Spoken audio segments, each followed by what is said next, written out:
Hi everyone, this is Saloni Sharma. Welcome to my channel learn with Saloni. तो हम जो है क्लास 12th के मैथ्स के chapter 2 inverse trigonometric functions chapter पढ़ रहे थे, जिसके हमने जो है फॉर्मूलेज देख लिए हैं, जो मैंने इससे प्रीवियस वीडियो डाली है और उससे पहले जो डाली थी वहाँ पर हमने इंट्रोडक्शन वीडियो में डिस्कस किया था कि ये क्या होते हैं इनवर्स ट्रिग्नोमेट्रिक फंक्शन। आज की इस वीडियो में हम करने वाले हैं एग्जाम्पल नंबर 1 and 2। ठीक है, तो देखो, find the principal value of sine inverse 1/√2। हमें इसकी प्रिंसिपल वैल्यू फाइंड करनी है। प्रिंसिपल वैल्यू का मतलब क्या है कि ये कहाँ लाई करनी चाहिए, उस प्रिंसिपल ब्रांच वैल्यू की जो रेंज है। ठीक है, यही तो हमने पढ़ा है। तो सबसे पहले इन क्वेश्चंस में हम क्या करेंगे, जो हमारा क्वेश्चन है उसको एज्यूम कर लेंगे। अनदर वेरिएबल मैंने ले लिया y। आप कुछ भी ले सकते हो, थीटा भी ले सकते हो, x भी ले सकते हो। ठीक है, तो let y is equal to this. अब ये साइन इन्वर्स है, तो इन्वर्स मतलब अपॉन में इधर आएगा तो ये हो जाएगा मल्टीप्लाई में, तो ये साइन y हो गया, इधर बचा 1/√2।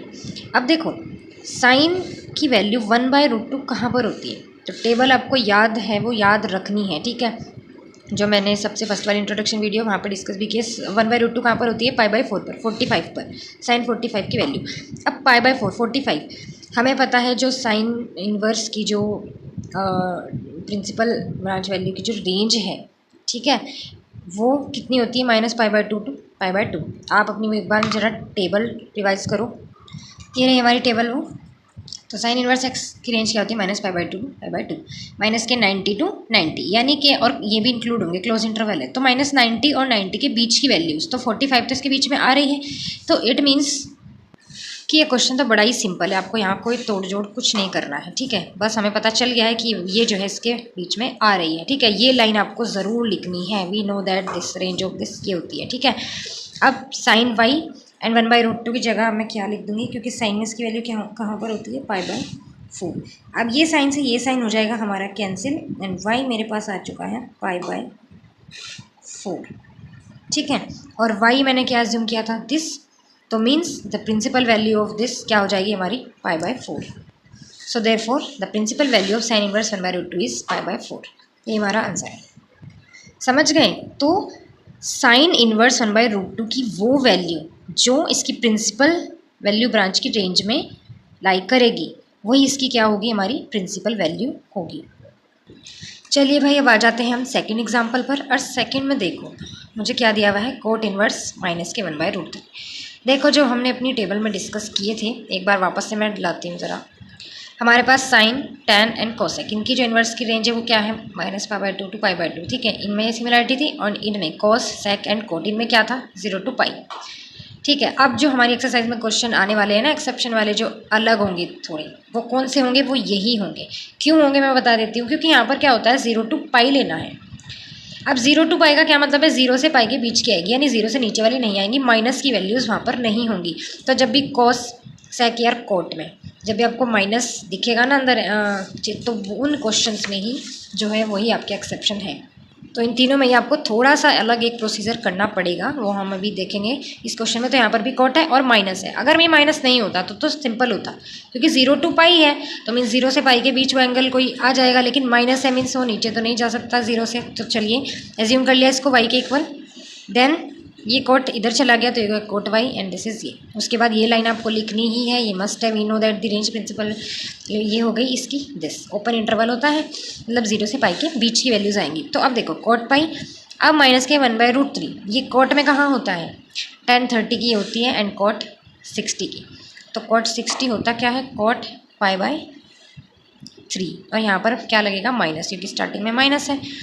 अब इस माइनस को, क्योंकि इसके जब तक ये है ये कैंसिल नहीं होगा, तो इसको कैसे लिखेंगे।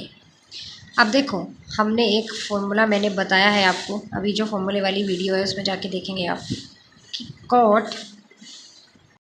तो कोट पाई माइनस एक्स, मेरे पास क्या होता है, माइनस के कोट एक्स। ये मैंने डिस्कस किया था फॉर्मूले वाली जो वीडियोज़ है कैसे, फिर भी मैं एक बार आपको याद दिला देती हूँ। देखो, ASTC जो हमने पढ़ा था, AST&C, तो ये किसका होता है, साइन और कोसेक का। अगर अब पाई है ये पूरा एंगल, पाई में से एंगल माइनस हुआ मीन्स वो कहाँ जाएगा, सेकंड क्वाड्रेंट में। तो यहाँ पर साइन और कोसेक ही पॉजिटिव होते हैं, तो इसलिए कोट क्या आएगा, माइनस। ठीक है, तो इसलिए अब ये जो मेरा है माइनस के कोट π/3, इसको मैं क्या लिख सकती हूँ, कोट पाई माइनस π/3, क्योंकि यहाँ पर देखो पाई ये एंड माइनस एक्स की वैल्यू मैंने क्या लिख दी है, π/3, तो इसलिए क्या आ गया, माइनस के कोट पाई 3। तो मैं इसको ऐसे लिख सकती हूँ। अब ये थोड़ा इजी हो, मतलब अब ये हो जाएगा वो जो हमें चाहिए। अब इसको ना सॉल्व करके लिखो। ये क्या आएगा जब हम यहाँ पर डिनोमिनेटर इक्वल करेंगे, तो ये क्या आ जाएगा 3 पाई माइनस पाई अपॉन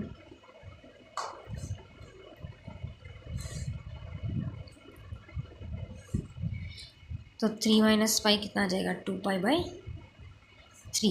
अब यहाँ पर कॉट से कॉट कैंसिल हो जाएगा and this is y is equal to 2 pi by 3। अब देखो ये मैंने यहाँ पर डायरेक्ट कर दिया है, लेकिन आप इसको पहले चेक करेंगे। अब देखो अगर मैं यहाँ पर अगर मैं इसको चेक करूँ ना, 2 मल्टीप्लाई पाई की वैल्यू 180 एंड अपॉन 3। अगर आप इसको करके देखेंगे रफ में 180 एंड अपॉन 3